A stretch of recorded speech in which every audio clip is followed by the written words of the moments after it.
नमस्कार, विबोध एकेडमी में आपका स्वागत है। आज हम साइकोलॉजी का एक अगला टॉपिक लेकर आए हैं भी आपके लिए, जो सिद्धांत चले हुए अधिगम के वो। क्योंकि YouTube पर हमारे विबोध एकेडमी के YouTube चैनल पे जो एस्टेट स्पेशल हमने बैच चलाया था, टेट स्पेशल आप बोल सकते हो, फर्स्ट ग्रेड और सेकंड ग्रेड सभी में ये साइकोलॉजी पूछी जाती है। और साइकोलॉजी की बहुत ज़्यादा प्रॉब्लम है भाई, बच्चों के कमेंट्स आते हैं, ऑफलाइन भी आके बोलते हैं कि हमें और कुछ पढ़ाओ न पढ़ाओ, साइकोलॉजी करवाओ। तो वो हम पूरी आपको यहाँ करवाएंगे, आपके पेपर से पहले कंप्लीट करवा देंगे साइकोलॉजी। तो आज हम थॉर्नडाइक का सिद्धांत पढ़ चुके हैं, कल प्रयास और त्रुटि का। आज हम देखेंगे भाई पावलोव का शास्त्रीय या परंपरागत अनुबंधन का सिद्धांत, जो इवान पेट्रोविच पावलोव ने दिया है। तो देखो, पहले हम देखते हैं इनके बारे में। जो ये मनोवैज्ञानिक है, ये सबसे खास मनोवैज्ञानिक है भाई, क्योंकि मनोवैज्ञानिक तो सभी खास हैं, लेकिन इनमें एक खास है, इनको नोबेल प्राइज मिला था 1904 ईस्वी में। तो नोबेल प्राइज मिलने के कारण क्या है कि ये थोड़े से, और ये नोबेल प्राइज का इनका पूछा भी गया है, पाचन क्रिया के ऊपर इन्होंने शोध कार्य किया था, और उसके ऊपर इवान पेट्रोविच पावलोव को नोबेल प्राइज मिला था। और ये सिद्धांत के बारे में भी हमसे पूछा ही जाता है। ये तो पहले हम पावलोव के बारे में देखेंगे और उसके बाद इनके सिद्धांत के बारे में देखेंगे। तो आज जो हमारा विषय है भाई अध्ययन का, वो है भाई इवान पी पावलोव बोल सकते हो, या पेट्रोविच लिखना चाहो आप, और ये है भाई पावलोव। पावलोव भी मिला जाता है और पावलोव भी लिखा मिलेगा आपको, कोई फर्क नहीं पड़ता, एक ही बात है। इनका पूरा नाम है भाई इवान पेट्रोविच पावलोव। वैसे पावलोव ही बोलते हैं ज्यादातर, बुक्स में भी यही लिखा होता है।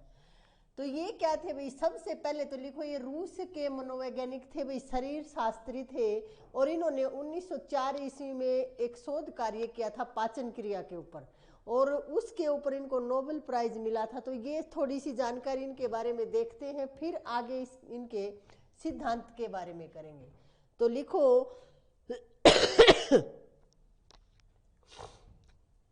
क्या भाई ये रूस के थे, क्योंकि ये पूछ लेते हैं भी कौन सा मनोवैज्ञानिक कहाँ का था। तो ये रूस के थे, और क्या था भी इनको ये शरीर शास्त्री थे।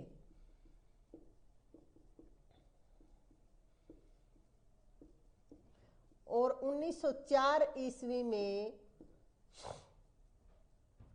क्या था भाई, इन्होंने पाचन क्रिया पर शोध कार्य किया था।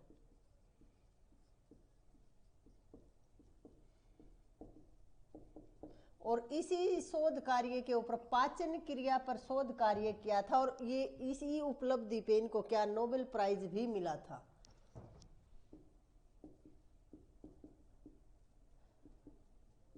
और आप लिख लो भाई, इनको क्या मिला था, नोबेल पुरस्कार मिला था। देखो, ये सेकंड ग्रेड राजस्थान की परीक्षा सेकंड ग्रेड में पूछा जा चुका है, नोबेल पुरस्कार वाला। अब देखो भाई, इन्होंने और क्या किया था कि कुत्ते के ऊपर प्रयोग किया था भाई इन्होंने, कि कुत्ते को हम भोजन देंगे तो उनके मुंह में लार आएगी। स्वाभाविक प्रक्रिया है ये, कि भोजन दिया जाएगा तो लार में वृद्धि हो जाती है, कुत्ते की लार में वृद्धि हो जाती है। ये इसके ऊपर शोध कार्य किया था, और फिर इन्होंने क्या नोबेल पुरस्कार मिला था इसके ऊपर। तो आप लिख लो, प्रयोग किस पे किया था इन्होंने प्रयोग किया था भाई कुत्ते पर।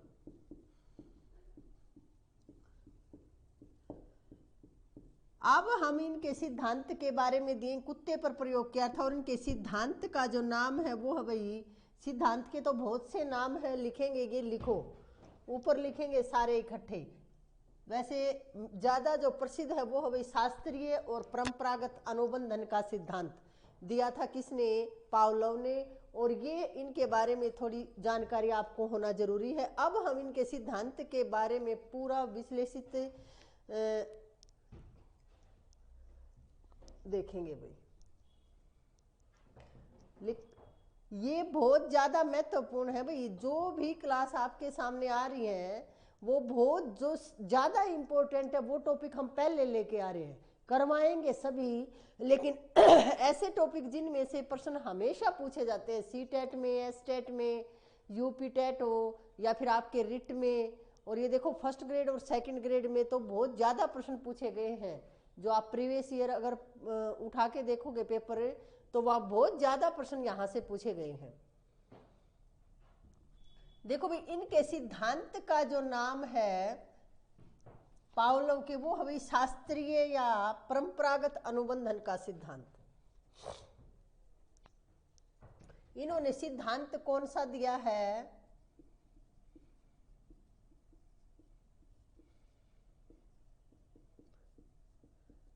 शास्त्रीय बोल सकते हो आप या परंपरागत अनुबंधन का सिद्धांत। और एक और बात लिखेंगे अभी, अनुबंधन का सिद्धांत। जो पावलोव है, इवान पेट्रोविच पावलन को ही अनुबंधन का जनक भी माना जाता है भाई, क्योंकि अनुबंधन हम देखो अधिगम की क्लास से ही पढ़ते और पढ़ाते आ रहे हैं। तो वो 2-3 क्लासों में अनुबंधन अनुक्रिया के बारे में हम पढ़ते आ रहे हैं। अनुबंधन का जो जनक है वो पावलोव है भाई। इन्होंने सबसे पहले अनुबंधन शब्द का प्रयोग किया था। इन्होंने ही सबसे पहले अनुबंधन करवाया था कुत्ते पर प्रयोग करके। तो यहाँ आप लिख लेना, क्योंकि ये बहुत ज़्यादा जरूरी है भाई, पूछा गया है ये भी। तो अनुबंधन का जनक या जन्मदाता आप बोल सकते हो कौन है भाई? पावलोव जी हैं। अब इनके जो ये सिद्धांत है इसके बहुत से नाम है भाई, उपनाम है, क्योंकि हमने जो कल किया था थोरनडाइक का, उस सिद्धांत के भी अनेक नाम थे। इसी तरह से इसके भी अनेक नाम है। तो इसके जो अलग नाम है वो यहाँ लिखेंगे भाई। अब हम यहाँ लिखेंगे, देखो दूसरा इसका नाम है भाई संबंध प्रत्यावर्तन का सिद्धांत।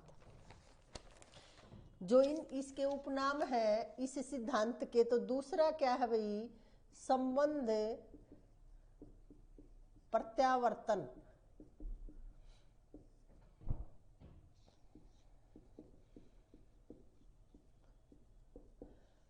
फिर एक और नाम है भाई इसका अनुकूलित अनुक्रिया का सिद्धांत। अनुकूलित अनुक्रिया का सिद्धांत।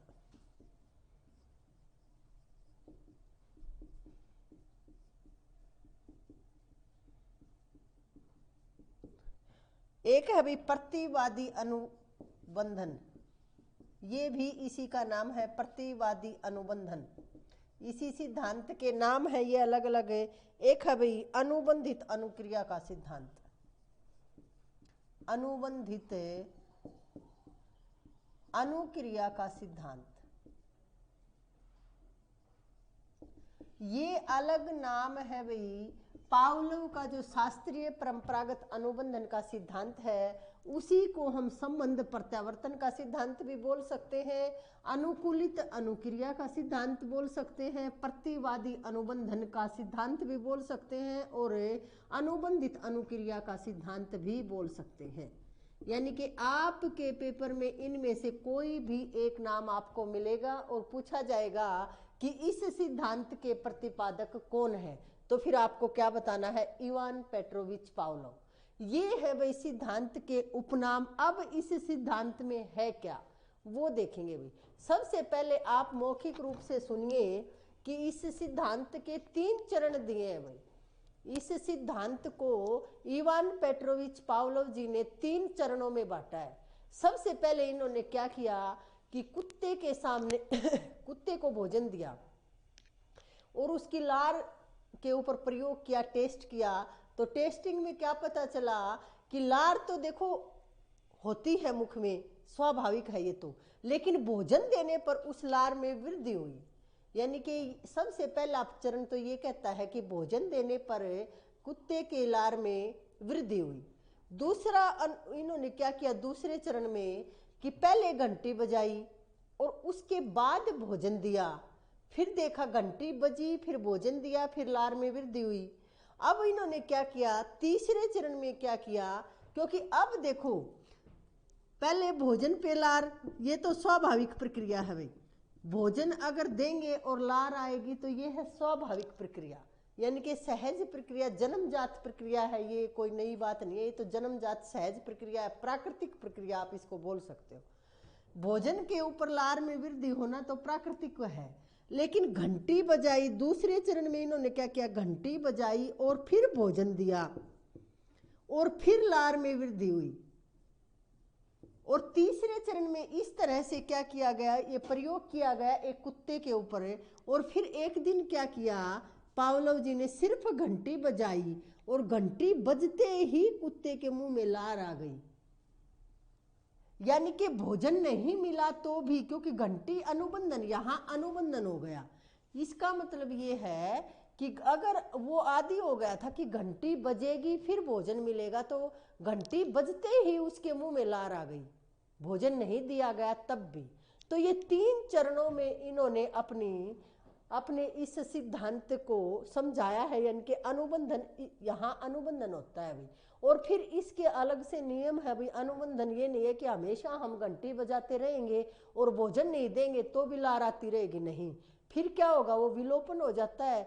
वो हम पूरा पढ़ेंगे अब डिटेल से। ये था थोड़ा समझाने के लिए। एक और उदाहरण से मैं आपको समझाना चाहूंगी कि जैसे आप जहां भी पढ़ते हो, किसी भी स्कूल कॉलेज में कहीं भी, यदि कोई एक टीचर ऐसा है कि बहुत ज़्यादा गुस्सा करता है या मारपीट भी कर देता है, तो बच्चे डरते हैं उससे।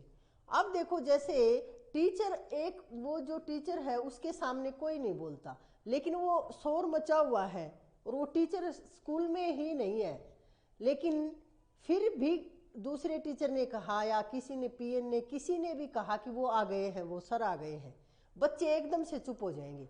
हालांकि सर तो नहीं आए, लेकिन फिर भी बच्चे चुप हो गए। यानी उनका क्या था, अनुबंधन, एक जो वो डर था बच्चों के मन में उनके प्रति, वो फिर से क्या, उनको ऐसा नहीं लगा कि क्या पता आ गए हो, इसलिए वो चुप बैठ गए। तो वही बात है भाई, कुत्ते ने भी सोचा कि घंटी बजी है तो जरूर भोजन आएगा, तो लार में वृद्धि होगी। उनको ये नहीं, उसको ये थोड़ी ना पता था कि भोजन नहीं है। लेकिन अगर बार बार हम सिर्फ घंटी बजाते रहेंगे और तो फिर ये लार में वृद्धि नहीं होगी। वहां क्या हो जाएगा, कमजोर हो जाएगा, हमारा जो अनुबंधन था वो कमजोर हो जाएगा।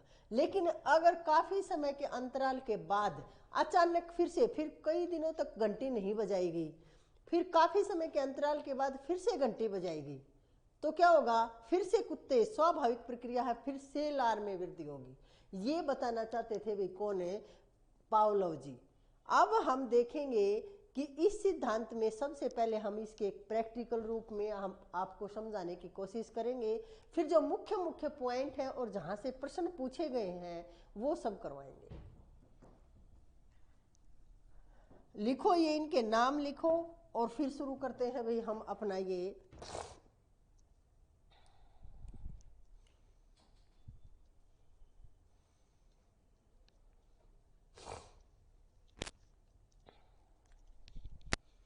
देखो भाई, अब 3 चरणों में इन्होंने ये अपना सिद्धांत दिया है, यहीं लिख देंगे, यहीं आ जाएगा। देखो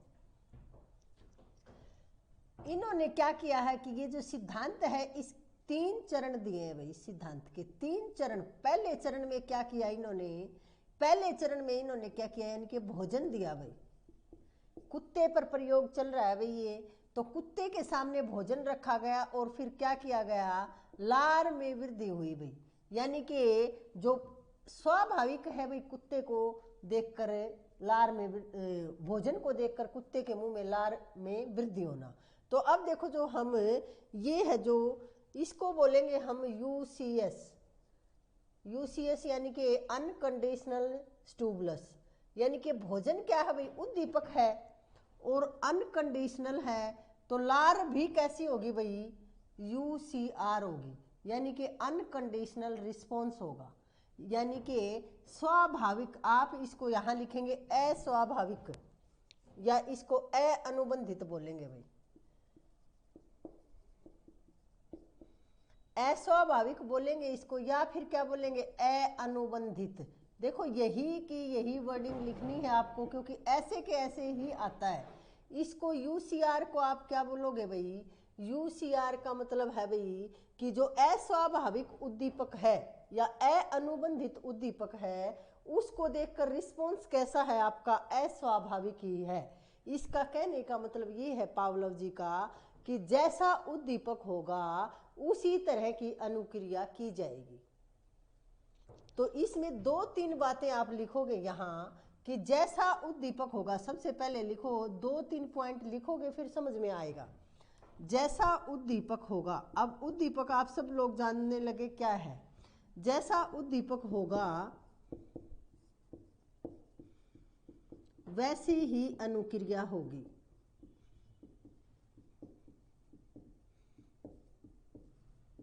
देखो भाई, उद्दीपक आप सब जानते हो स्टिमुलस, यानी कि ये उद्दीपक है। भोजन क्या है? उद्दीपक। लक्ष्य क्या है? लक्ष्य साधारण भाषा में उद्दीपक को क्या कहेंगे? लक्ष्य।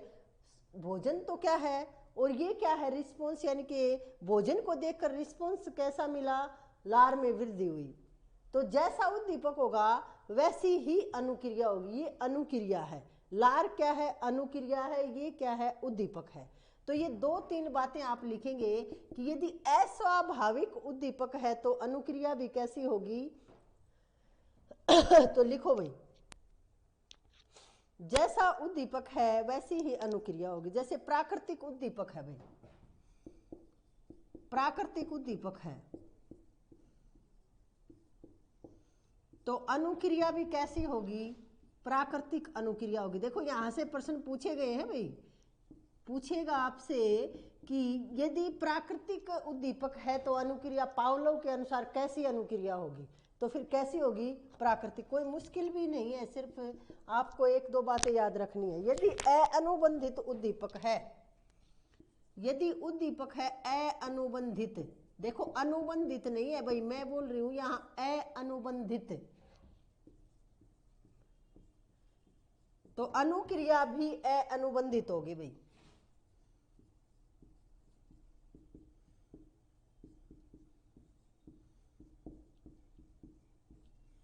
और देखो भाई यहां यदि स्वाभाविक उद्दीपक है तो क्या होगा? स्वाभाविक उद्दीपक है तो अनुक्रिया भी कैसी होगी? स्वाभाविक अनुक्रिया होगी। ये 3 बातें याद रखनी है भाई, क्योंकि यहां से प्रश्न पूछा जाएगा आपसे।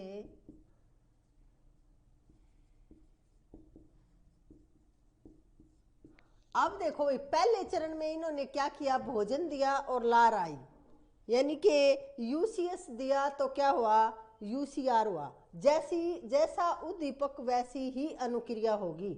यदि उद्दीपक प्राकृतिक है या स्वाभाविक आप बोलोगे इसको, प्राकृतिक है तो प्राकृतिक अनुक्रिया, अनुबंधित उद्दीपक है तो अनुबंधित अनुक्रिया, और स्वाभाविक उद्दीपक है तो स्वाभाविक अनुक्रिया। ये 3 बातें आपको याद रखनी है, यहां से प्रश्न पूछा जाएगा। अब देखो आगे देखेंगे हम, लिखो इनको।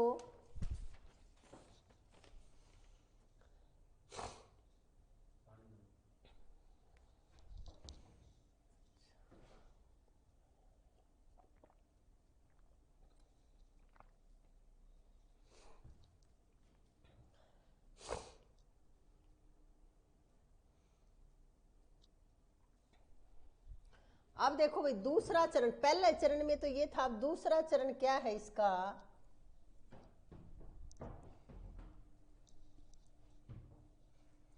दूसरे चरण में क्या किया भाई? सबसे पहले तो क्या? भोजन दिया और लार में वृद्धि हुई। अब दूसरे चरण में क्या हुआ? दूसरा जो चरण है, क्योंकि 3 चरण में पूरा होगा भाई ये सिद्धांत। दूसरे चरण में क्या किया गया कि कुत्ते के सामने क्या? घंटी बजाई गई, और घंटी बजाने के बाद फिर भोजन दिया गया, और फिर क्या हुआ? लार में वृद्धि हुई। ये है दूसरा चरण। यानी कि देखो ये क्या है? घंटी तो क्या है? घंटी उद्दीपक नहीं है भाई, उद्दीपक तो क्या है? भोजन। लार तो आनी चाहिए भोजन से, लेकिन एक समय ऐसा आएगा कि घंटी से भी लार आएगी। क्यों? क्योंकि इन दोनों के मध्य में जो अनुबंधन करवाना है ना, लार और घंटी के, क्योंकि घंटी के बाद भोजन दिया जा रहा है, तो वो क्या? अभ्यस्त हो जाएगा कि अब घंटी बजी है और अब मुझे खाना मिलेगा, तो फिर उसकी लार में वृद्धि हो जाएगी कुत्ते के। तो लिखो इसके बारे में, जैसे CS है भाई, ये कृत्रिम उद्दीपक है, ये तो इसको आप बोलोगे कृत्रिम उद्दीपक। क्योंकि इससे मुंह में लार नहीं आएगी अगर सीधी हम घंटी बजाएंगे। तो ये तो कृत्रिम एक, आप ये लगाओ, इसको आप बोलोगे CS। और ये क्या है भाई, ये क्या है, UCS है, यानी कि ये वास्तविक उद्दीपक है, लार तो इससे आएगी। और ये क्या है भाई रे, UCR। देखो ये हमें UCR और ये लिखवाया जा रहा है ना भाई, ये ऐसे के ऐसे पूछा जाता है। पहले क्या हुआ भाई, CS दिया गया, कृत्रिम उद्दीपक दिया गया, फिर उसके साथ क्या दिया गया भाई, UCS दिया गया, तो UCR में वृद्धि होगी, यानी कि जो रिस्पॉन्स है वो मिलेगा, पॉजिटिव रिस्पॉन्स मिलेगा, लार में वृद्धि होगी। ये है भाई इसका दूसरा चरण। अब तीसरे चरण में क्या हुआ भाई, तीसरे चरण में क्या किया गया, सिर्फ घंटी बजाएगी और भोजन नहीं दिया गया। देखो तीसरे चरण में क्या किया गया कि सिर्फ घंटी बजाएगी और लार में वृद्धि हुई, भोजन नहीं दिया गया। यानी कि क्या किया गया भाई कि CS से क्या हुआ भाई, फिर CR में वृद्धि हुई। यानी कि देखो अब यहां अनुबंधन हुआ भाई, ये जो था इसको बोलेंगे हम अनुबंधन, कि देखो कृत्रिम उद्दीपक के माध्यम से भी लार में वृद्धि करवाएगी। यानी कि यहां भोजन नहीं दिया गया, लेकिन कुत्ते को थोड़े ना पता था कि सिर्फ घंटी बजाई जाएगी, क्योंकि उससे पहले प्रयोग में किया गया था कि घंटी बजाएगी, उसके तुरंत बाद भोजन दिया गया तो लार में वृद्धि हुई। उसके बाद घंटी बजते ही कुत्ते के मुंह में लार आ गई, भोजन नहीं मिला लेकिन फिर भी लार में वृद्धि हो गई। इसका मतलब क्या है, अनुबंधन हो गया। कुत्ते के बीच में और घंटी के बीच में, लार और घंटी के बीच में क्या होगा भाई, अनुबंधन हो गया। इसी को बोलते हैं अनुबंधन। ये 3 चरणों में भी पावलोव जी ने अपना प्रयोग किया कि सबसे पहले तो इनका कहने का मतलब ये है भाई यहाँ कि सबसे पहले तो हम भोजन देंगे तो लार में वृद्धि होगी। दूसरे चरण में क्या भी, घंटी बजाएगी, कृत्रिम उद्दीपक दिखाया गया, उसके बाद भोजन दिया, फिर लार में वृद्धि हुई। और तीसरे में क्या है कि सिर्फ घंटी बजाएगी, कृत्रिम उद्दीपक दिखाया गया और लार में वृद्धि हुई। अब देखो भाई इसके अनुबंधन की कुछ शर्तें होती हैं। ये जो अनुबंधन यहाँ बना है इसकी कुछ शर्तें हैं, वो लिखेंगे, वहां से प्रश्न पूछा जाता है। क्योंकि ये सिद्धांत तो सिर्फ यही है भाई, कुत्ते के सामने भोजन रखा गया और फिर क्या है उसके ऊपर प्रयोग किया गया, लार में वृद्धि हुई। दूसरे नंबर पे घंटी बजाएगी, फिर भोजन दिया गया, फिर लार में वृद्धि हुई। और तीसरा प्रयोग इन्होंने किया कि सिर्फ घंटी बजाई और फिर क्या किया गया, लार में वृद्धि हुई। वहां अनुबंधन हो गया। अब हो गया अनुबंधन। उस अनुबंधन की भी कुछ शर्तें हैं, यानी कि वो लिखेंगे क्योंकि वहां से भी प्रश्न पूछे जाते हैं।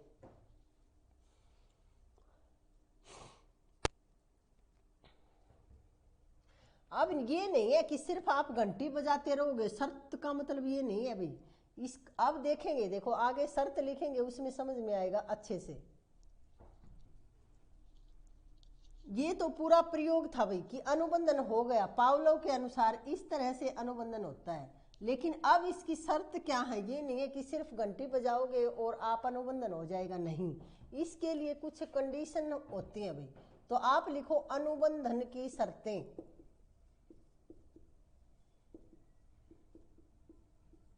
अब अनुबंधन की शर्तों में एक नंबर पे लिखो आप कि यदि भोजन यानी कि UCS दिया जाएगा, यदि UCS है, UCS क्या होता है भाई, भोजन, अनकंडीशनल स्टिमुलस आप इसको बोलोगे। यदि UCS और CS को प्रस्तुत करने, देखो UCS और CS का मतलब क्या, घंटी को प्रस्तुत करने का एक निश्चित क्रम होना चाहिए।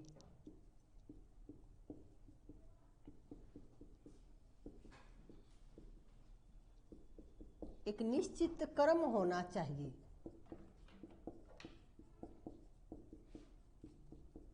अब देखो UCS और CS को प्रस्तुत करने का, यानी कि ये नहीं है कि आपने घंटी बजा दी सुबह और खाना आप दोपहर को दे रहे हो, नहीं, उसके बीच में एक निश्चित क्रम होना चाहिए। यानी कि जैसे ही घंटी आपने बजाई उस घंटी के 2 से 3 सेकंड के बीच में या 4 से 5 सेकंड के बीच में ही भोजन देना होगा आपको, तो अनुबंधन होगा। यानी कि ये जो आदर्श समय होना चाहिए इन दोनों के बीच में, तो अनुबंधन होगा। ये नहीं है कि वैसे ही अनुबंधन हो जाएगा, आप घंटी कभी बजा रहे हो खाना कभी दे रहे हो, ऐसा नहीं होगा। यानी कि यूसीएस और सीएस को प्रस्तुत करने का एक निश्चित क्रम होना चाहिए। ये यहाँ कहने का मतलब ये है भाई कि घंटी बजाई और उसके तुरंत बाद भोजन दिया जाएगा तो लार में वृद्धि होगी, तो अनुबंधन होगा, नहीं तो नहीं होगा। ये कहना चाहते हैं पावलोव जी। और यहाँ देखिए अब आप, ये 3 से 5 सेकंड का समय होना चाहिए भाई। यहाँ जो आदर्श समय है, आदर्श समय देखो ये भी पूछा गया है सीटेट के पेपर में कि अनुबंधन का आदर्श समय कितना होता है। तो आदर्श समय है भाई यहाँ 3 से 5 सेकंड का समय होना चाहिए। 3 से 5 सेकंड के पहले आपने घंटी बजाई और 3 से 5 सेकंड के बीच में ही भोजन देना चाहिए, तभी हम क्या अनुबंधन करवाएंगे, लार में वृद्धि तभी होगी। ये नहीं है कि आप घंटी तो सुबह बजा रहे हो और खाना 2-3 घंटे बाद दोगे तो कोई प्रभाव नहीं है फिर इस कृत्रिम उद्दीपक का। अब दूसरी जो इसकी शर्त है वो लिखो भाई कि यूसीएस को सीएस से अधिक प्रभावशाली होना चाहिए। यूसीएस को सीएस से, यानी कि यूसीएस क्या, देखो यूसीएस क्या भोजन, सीएस क्या घंटी, यूसीएस को सीएस से अधिक प्रभावित होना चाहिए।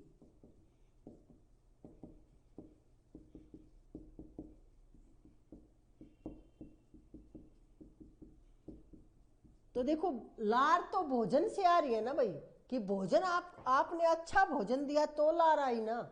इसका मतलब ये घंटी का ज्यादा कुछ रोल नहीं है, ये ज्यादा प्रभावशाली होना चाहिए। भोजन जो आप यूसीएस दे रहे हो वो सीएस से ज्यादा प्रभावशाली होना चाहिए। अब देखो यहाँ से प्रश्न पूछा गया है आप लोगों के सीटेट में या कहीं भी पूछा गया है कि यूसीएस का से अधिक होना चाहिए। अब वो आपको सीआर भी मिलेगा कि सीआर से अधिक प्रभावशाली होना चाहिए या सीएस से अधिक प्रभावशाली होना चाहिए या यूसीएस से।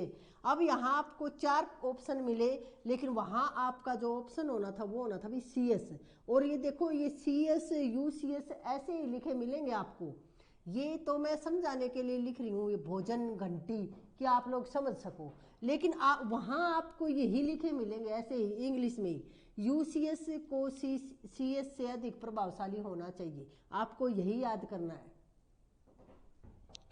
अब देखो भाई तीसरे नंबर पे क्या है कि कोई बाह्य अवरोध नहीं होना चाहिए,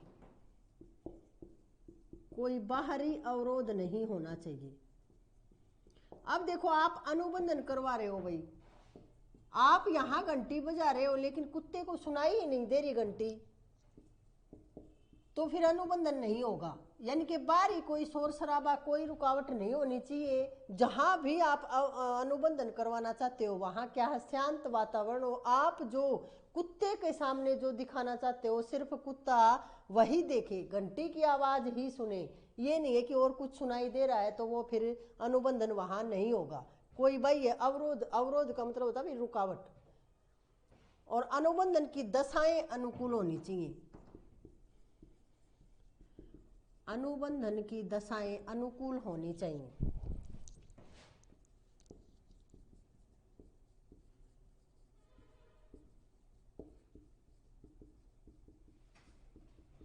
ये है भाई अनुबंधन की कुछ शर्तें कि यूसीएस यानी कि यूसीएस सीएस को प्रस्तुत करने का एक निश्चित क्रम होना चाहिए, यूसीएस सीएस से अधिक प्रभावशाली होना चाहिए और कोई बाहरी अवरोध नहीं होना चाहिए और अनुबंधन की दशाएं अनुकूल होनी चाहिए, तो अनुबंधन होगा, वरना अनुबंधन नहीं होगा। ये सिद्धांत काम नहीं करेगा यदि ये शर्तें आपने नहीं मानी तो।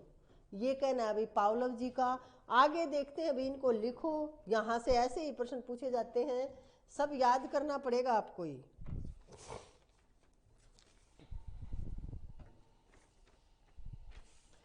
अब देखो भाई कुछ नियम है भाई, अनुबंधन के कुछ नियम है, सिद्धांत बोलो आप या नियम बोलो, कि उन नियमों के अनुसार ही अनुबंधन काम करता है। तो ये लिख लिया आप लोगों ने शर्तें। उसके आगे चलते हैं अभी हम अनुबंधन की सिद्धांत या नियम। तभी ये काम करेगा सिद्धांत, ये चीजें हम मानेंगे तभी।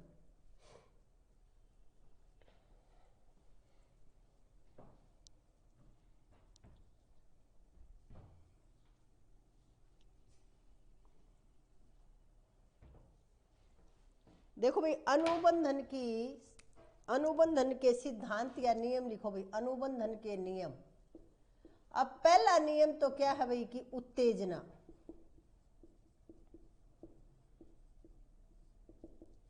उत्तेजना आप समझते हो, यदि उत्तेजना नहीं होगी तो लार नहीं आएगी भी, लार में वृद्धि नहीं होगी।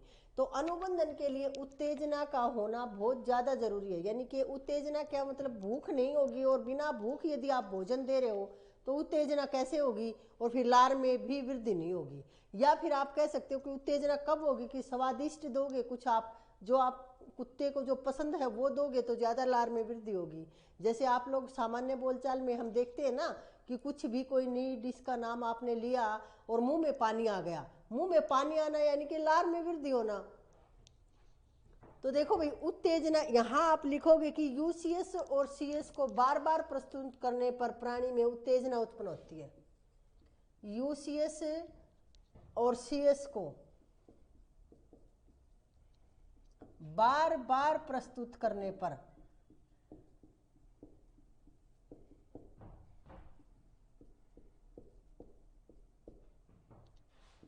प्राणी में उत्तेजना पैदा होती है।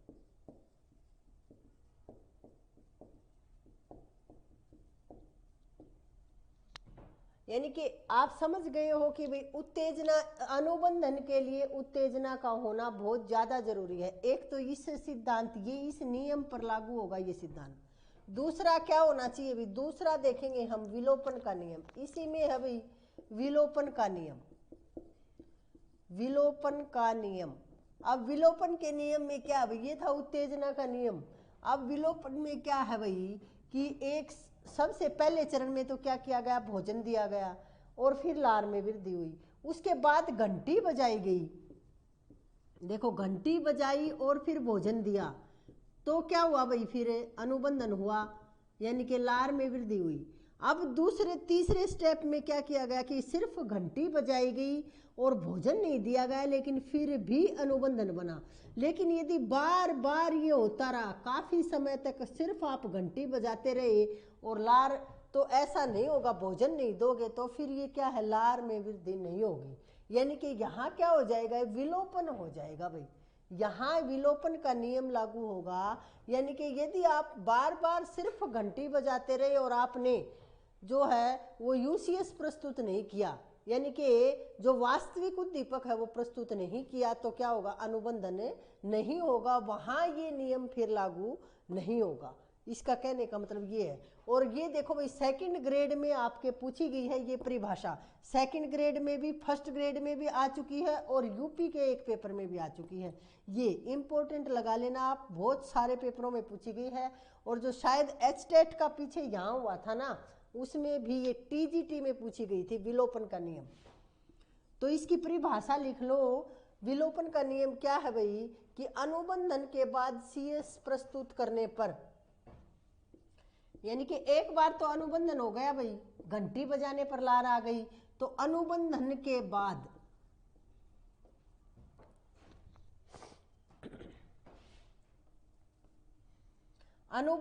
बाद सीएस प्रस्तुत करने पर, सीएस तो प्रस्तुत किया यानी कि घंटी तो बजाई, सीएस प्रस्तुत करने पर और यूसीएस न देने पर, या आप कह सकते हो यूसीएस यानी कि भोजन न देने पर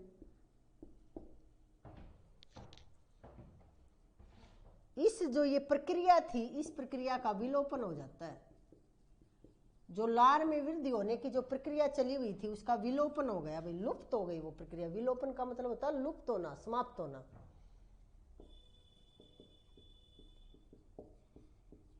विलोपन हो गया। अब देखो यहां से प्रश्न कैसे पूछा गया कि अनुबंधन के बाद सीएस प्रस्तुत करने पर या और यूसीएस न देने पर कौन से नियम का प्रतिपादन होता है तो विलोपन का नियम का प्रतिपादन होता है, यानी कि विलोपन का नियम लागू होगा, यहाँ विलोपन हो जाएगा, अनुबंधन नहीं होगा यहाँ। अब अगला जो नियम है इसका अनुबंधन का वो लिखो भाई, स्वतः पुनर्लाभ। ये भी पूछा गया है स्वतः पुनर्लाभ, ये स्वतः पुनर्लाभ वाला भी कई पेपर में आया है भाई। तीसरे नंबर पे लिखो भाई स्वतः पुनर्लाभ। स्वतः पुनर्लाभ का मतलब ये है भाई, अब काफी दिनों तक आपने अनुबंधन एक बार करवा दिया, घंटी बजाई, भोजन दिया, लार में वृद्धि हुई, फिर अकेली घंटी बजाई, फिर भी लार में वृद्धि हुई, भोजन नहीं दिया। इसका मतलब क्या, अनुबंधन तो हो चुका है, लेकिन स्वतः अब कुछ समय तक कुछ नहीं किया गया, कुछ समय बाद अचानक से घंटी बजाई गई, अचानक से घंटी बजाई गई तो फिर से अनुबंधन हुआ, फिर से कुत्ते को अचानक ऐसा लगा कि शायद अब भोजन मिलेगा और उसकी लार में वृद्धि हो गई, वो क्या है, स्वतः पुनर्लाभ बोलेंगे उसको आप। तो लिखो क्या है ये, कई दिनों बाद अचानक घंटी बजने पर। वैसे तो समझ में आ गया, लिखने की जरूरत नहीं है, फिर भी लिख लो क्योंकि रिवीजन करोगे तो लिखा हुआ ही तो पढ़ोगे आप। कई दिनों तक घंटी के न बजने पर भी नहीं, कई दिनों बाद अचानक घंटी, कई दिनों बाद अचानक घंटी बजाने पर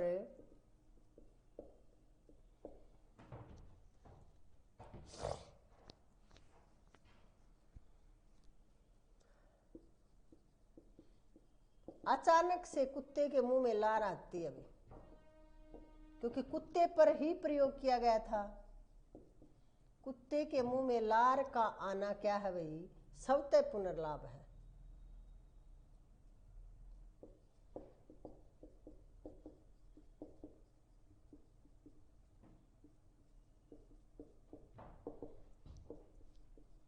तो ये आपसे पूछा जाएगा कि अचानक से घंटी बजी और फिर कुत्ते के मुंह में लार आई, तो ये कौन सा नियम है, यहाँ स्वतः पुनर्लाभ का नियम है भैया, यानी कि स्वतः पुनर्लाभ हो गया, अचानक से फिर से घंटी बजी और कुत्ते के मुंह में लार आ गई, क्योंकि वो पहले अनुबंधन हो चुका था। अब देखो अगला जो है वो है भाई उद्दीपक सामान्यीकरण।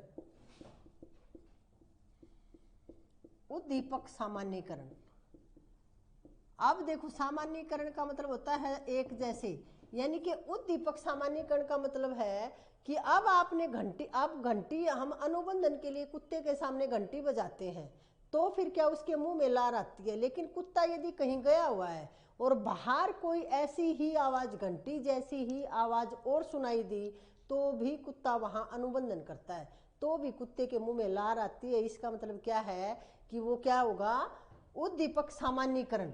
और देखो ये प्रश्न एक बार सीटेट में पूछा गया कि कुत्ते, रेल की सीटी को सुनकर कुत्ते के मुंह में लार आने पर कौन सा नियम लागू होता है, तो कौन सा होता है भाई, वो उद्दीपक सामान्यीकरण का। ये सीटेट में प्रश्न पूछा गया था भाई, रेल की सीटी वाला, यहाँ से तो वो वही बात है।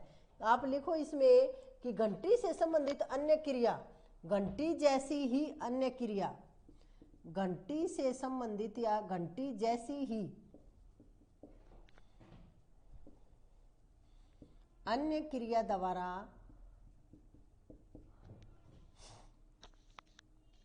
अनुबंधन होना या लार में वृद्धि होना,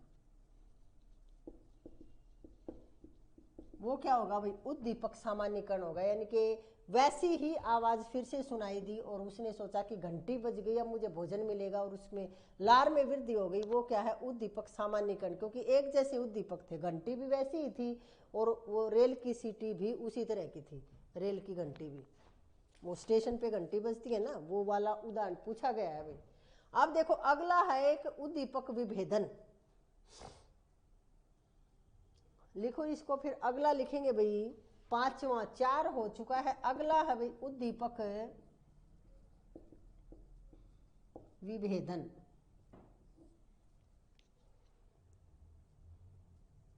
देखो अब तक तो यहां तो क्या था भाई, उद्दीपक सामान्यीकरण था, लेकिन जब उद्दीपक विभेदन, यानी कि विभेदन का मतलब होता है भेद करना सीख जाए। अब कुत्ते के मन में घंटी की आवाज, यानी कि कुत्ते ने अपने इस घंटी को इस तरह से पहचान लिया कि वो रेलवे स्टेशन पर जो घंटी बजती है उसमें, या और कहीं भी किसी तरह की घंटी बजती है उसमें, और उस भोजन के समय जो घंटी बजाई जाती है उसमें अंतर करना सीख जाता है। तो वहां क्या होता है, उद्दीपक विभेदन होता है। तो लिखो एक, जैसे इसमें लिखो आप कि जब प्राणी मूल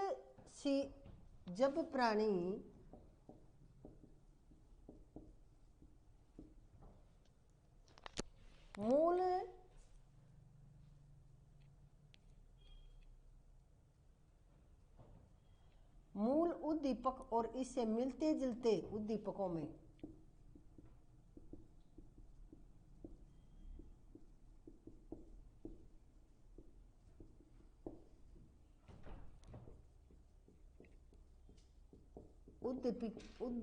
उद्दीपकों में अंतर करना सीख जाता है, अंतर करना सीख जाता है। तो वहां क्या है भाई,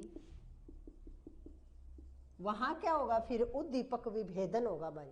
इसने पहचान कर ली है कि घंटी, वो वाली घंटी जो मुझे भोजन दिया जाएगा वो अलग है, उसमें भेद करना सीख गया। तो वो क्या है भाई, उद्दीपक विभेदन। और एक है भाई आदर्श समय, वो तो बता चुकी हूँ, लिखना चाहो तो आप फिर से लिख लो।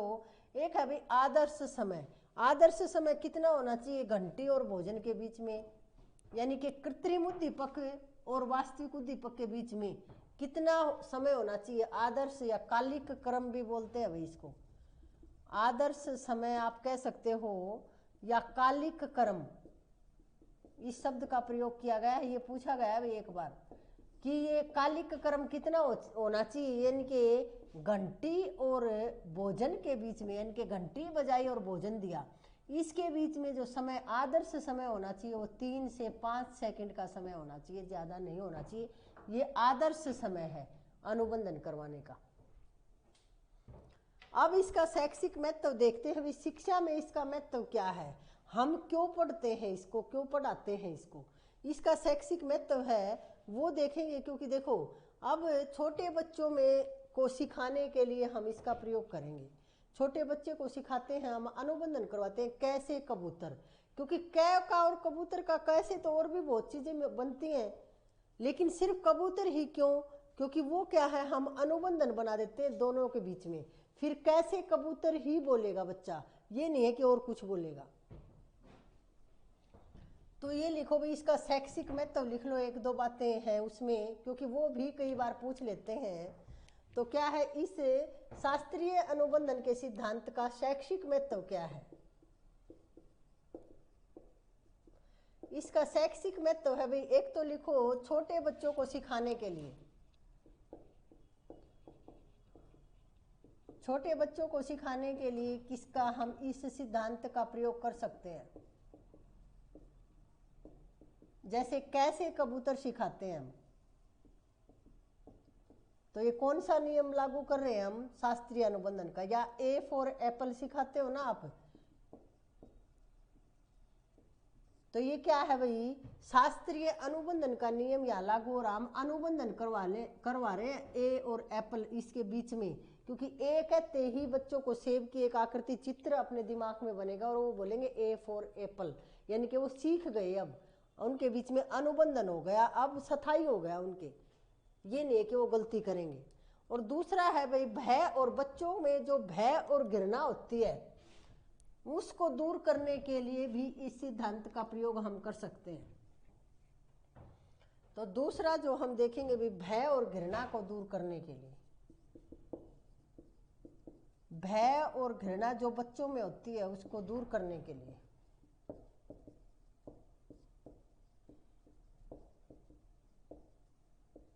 और तीसरा हम देखेंगे भाई इसमें अच्छी आदतों का निर्माण करने के लिए।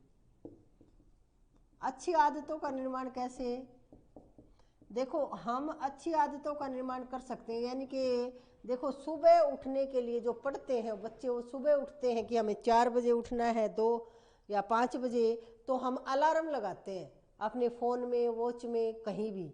तो वो क्या है, हम इस नियम का ही पालन कर रहे हैं। जैसे ही अलार्म बजती है तो हमारा उद्दीपक यहाँ हमें याद दिलाता है कि आपको पढ़ना है। हमारा उद्दीपक सामने आ जाता है, हमारा लक्ष्य कि हमें क्या है, पढ़ना है, अभी उठना है 4 बजे। तो ये क्या है, इस तरह से हम अच्छी आदतों का निर्माण अपने अंदर कर सकते हैं इस शास्त्रीय परंपरागत अनुबंधन के सिद्धांत से। ये हमने देखा भाई, इवान पेट्रोविच पावलोव का सिद्धांत है, शास्त्रीय और परंपरागत अनुबंधन का सिद्धांत। आज ये देखो, पूरा हमने अपनी तरफ से पूरा विश्लेषित करने की कोशिश की है।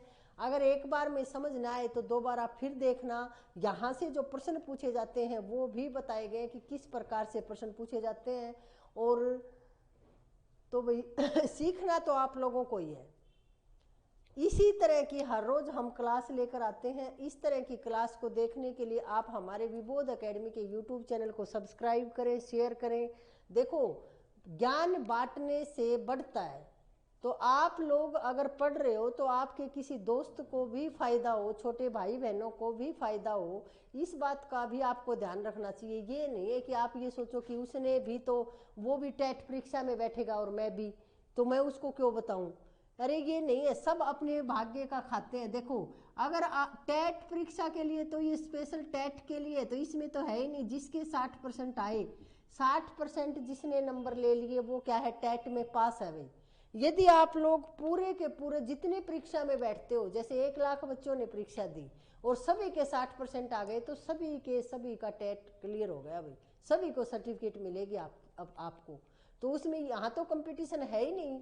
यहाँ टेट में कोई कंपटीशन नहीं होता कि मैं ज़्यादा पढ़ूँ मैं कम। सिर्फ आपको 60%, वो आपकी मर्जी है कि फिर ज़्यादा आए तो बहुत अच्छी बात है भाई। और देखो, टेट करने का मतलब, मेरा तो मकसद यही है भाई। मैं तो समझती हूँ कि कम से कम 100 नंबर तो आने चाहिए।